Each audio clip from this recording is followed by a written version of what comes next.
Yo, what's going on, guys? It's Dude here. Now that the dust has settled on the GT7 State of Play, I'm going to go back and take a look at some things that you may have missed. This video is intended for two different types of people.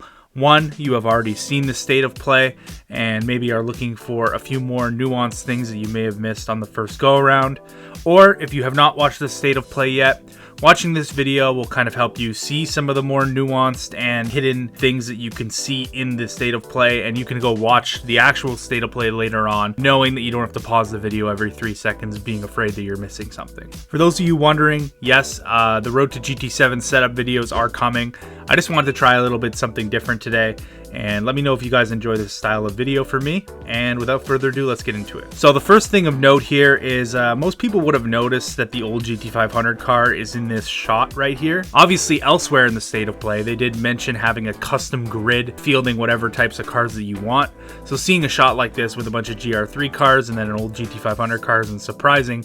With that being said, every single one of these cars in here is clearly a GT3 car except for the old GT500, which leads me to believe that this GT500 car from the early 2000s is likely going to be a Group 3 car. It's going to be interesting to see how they balance that car. I assume they're going to have to add a bunch of weight to it. For me, personally, I did want to see it in GR2, but I'm not surprised, and I do think it fits quite well in GR3. So right here on this manufacturer screen, you can see that they have a bunch of tuner manufacturers here, along with DeLorean. You may have seen this, but it does beg the question. Obviously, with some manufacturers, getting a license to that manufacturer doesn't necessarily mean you have a license to all of the cars, but I assume these smaller tuner third-party type of manufacturers, does Polyphony plan on adding more of these cars to the game in the future? Now that we have these tuner manufacturers in the game, does this open it up to more and more of them being available? Vehicle tuning being a bigger thing in Gran Turismo 7. How does that tie into these manufacturers? I don't know, but just something of note. So one thing you guys may have not noticed is that Mercedes and AMG are actually split into two different categories here. This was not a thing in Gran Turismo Sport, but I guess this is kind of the way they want to go with the branding. Also, Lewis Hamilton has his own manufacturer as well. This is something, interesting to see that there are kind of 3 Mercedes entities, I suppose, on this particular screen. It's going to be interesting to see which cars go in which. Obviously, this screenshot here is one that people have been analyzing for days now. And pretty much every single one of these cars on this page has either been revealed in a trailer, hinted at, or it was in Gran Turismo Sport, except for one car. And that car is right here, the McLaren 97 Longtail race car. Now, a lot of people might think like they're going to throw this car in Group 3 with the other McLaren F1 race car, but I tend to think that this car is going to be in Group 2. In a previous trailer, we saw that they added the Mercedes CLK LM in GR2, and this car raced alongside that car, I think in the same series. It's also a little bit lighter, so I imagine it's going to be in the GR2 category, which to me is good news because I feel like GR2 as a category needs a little bit more variety. Another car that was confirmed recently to be in this game is the Porsche 911 GT1 road car. You could actually see the 911 GT1 Street here later in the State of Play. This kind of begs the question, is there going to be a 911 GT1 race car? Once again, that falls into the same category as the CLK-LM and the 97 Longtail race car. So I'm not 100% sure if they plan on adding this race car, but with the road car in the game, that obviously seems like a logical avenue to take, and it would be another welcome addition to the GR2 category. So here in the Japanese 4-wheel drive challenge, and as well as the Sunday Cup event, it doesn't appear to be any sort of PP limitation. Now, in the previous Gran Turismo games, it's like GT Sport and even GT6 to a degree, they tried to tone down bringing ridiculously overpowered cars to events with low-powered road cars. But in Gran Turismo 7 is going to be a return to form where you can essentially go into the Sunday Cup with an F1 car. Most people would see this as a disappointment, but to me, I think it's good to have people play the game the way they would like to play the game. For anybody looking for a challenge, I think they'll go out of their way to ensure they don't use an overpowered car for the events. And to people who just want to speed through the game and make a bunch of credits, this is good for you as well. It should be interesting to see how the regulations pan out for some of these events.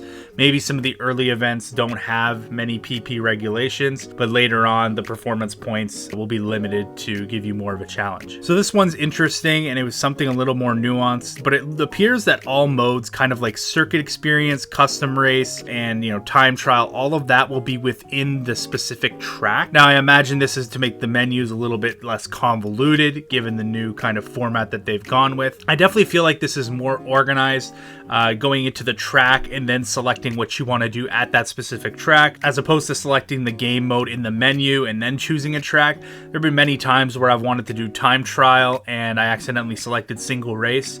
So I think this will make things a little bit less confusing and convoluted. Now this is something I kind of theory craft out of thin air, but I noticed here when you're moving around Brand Central and obviously the cafe as well, I'm wondering if potentially there's going to be a kind of a slight free roam function, or at least maybe you could walk around on a set path within Brand Central. Obviously having this escalator here in the middle of Brand Central makes you wonder, can you get kind of more of a, let's say, role play experience in terms of going to purchase cars within the menu? I'm not saying there's going to be an open world or anything, but it wouldn't surprise me if you go to Brand Central, there's a cutscene, and then maybe you can walk around and look at the different cars. I think that would be a cool addition to the game. I'm not sure if that's a thing, but this state of play definitely lends it to being a potential opportunity. The first thing I noticed right here on the first frame of this shot, having driven Seaside a lot on Gran Turismo Sport, is the track looks like it has so much more life. I can't exactly put my finger on what it is, and every time I look at it,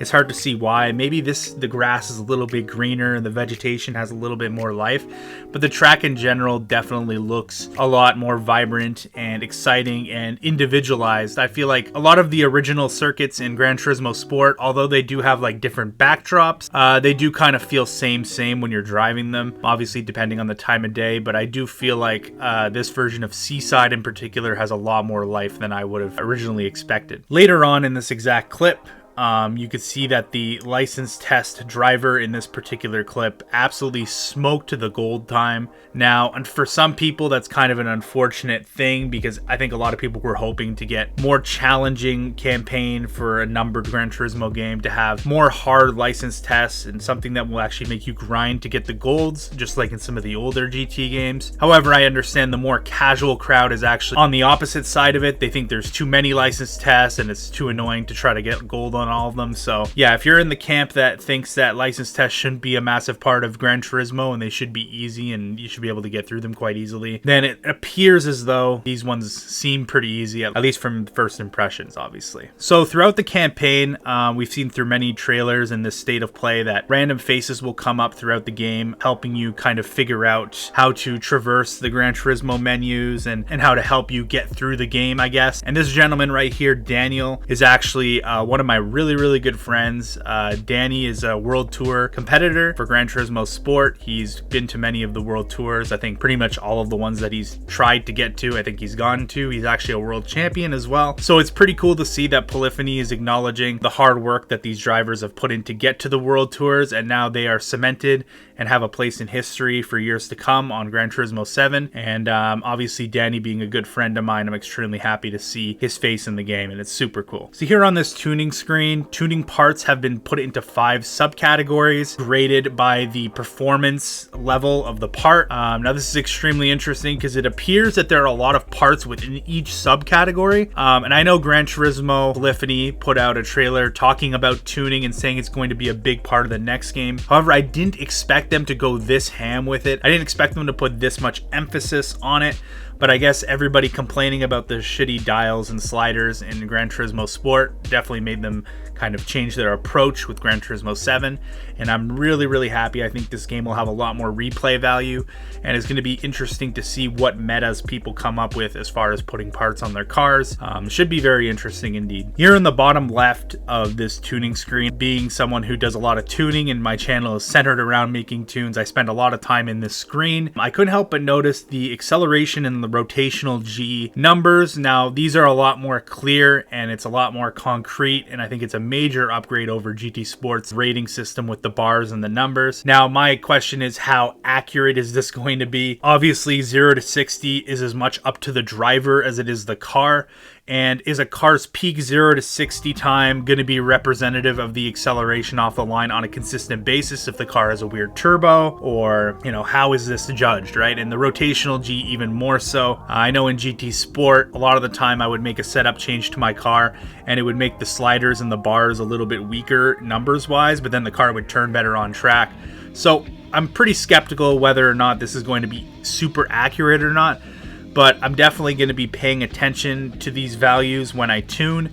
just to see if it's something that you can reliably use as a tool and as a measurement to make tunes and suspension, transmission, aero adjustments, etc. A big thing that's come out after the trailers and something people have realized is obviously the potential for engine swap, having this Porsche motor inside of the Beetle. The other thing I think people glossed over, if you've played games like Gran Turismo 5 and Gran Turismo 6, when you would upgrade a car, like let's say, you know, the Beetle, the old Beetle would be like maybe 370, 380 performance points in the old game stock. If you upgraded it, you could probably only get it to like high 400s. If you had a car that defaulted at like 600 performance points, you could probably get it to like 680, 690. Depending on the car. Like usually you couldn't get a massive step in performance to the point where you make, you know, like where it's Need for Speed and you can make a Dodge Neon as fast as a Porsche Carrera GT.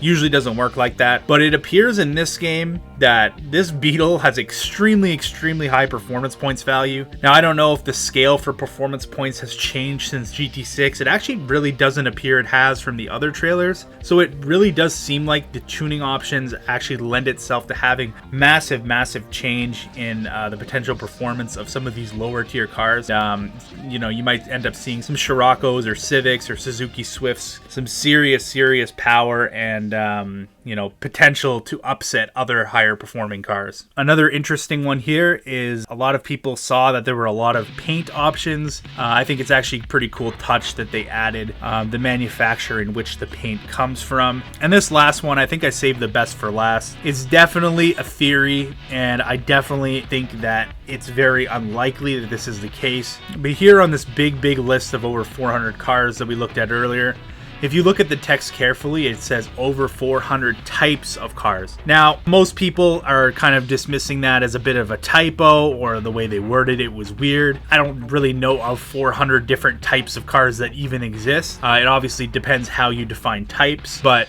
most people just assume they're talking about over 400 cars. So here on this particular frame, it actually shows the car type, and then it shows hashtag road car and then hashtag hybrid car. Could this be the over 400 car types they're talking about? And could this sample size that we have in this particular screenshot just be a preview and a small sliver of what's yet to come in Gran Turismo 7? Now, I highly doubt it. However, it would be a brilliant undersell, over-deliver kind of philosophy if this truly was the case. Saying over 400 car types here and then including a car type section. I imagine this car types hashtag thing is meant to group the cars together. So if you want to filter, maybe when you're looking for a certain type of car, you could filter it by this car type. If there's over 400 of these, then you got to imagine that there's going to be over 400 cars in the game. Again, this is just a theory, but an interesting one nonetheless. I've probably said interesting about 100 times in this video, but I feel like it's a proper adjective to use for this state of play. And I think Polyphony has done a really good job kind of leaving us on edge on what might be to come in Gran Turismo 7. I'm extremely excited for the game. I know you guys are too. I hope you guys have a wonderful night. That will be the end of the video today. I really appreciate you guys coming out and watching all the way through. It's been real, guys. I'm out. Peace.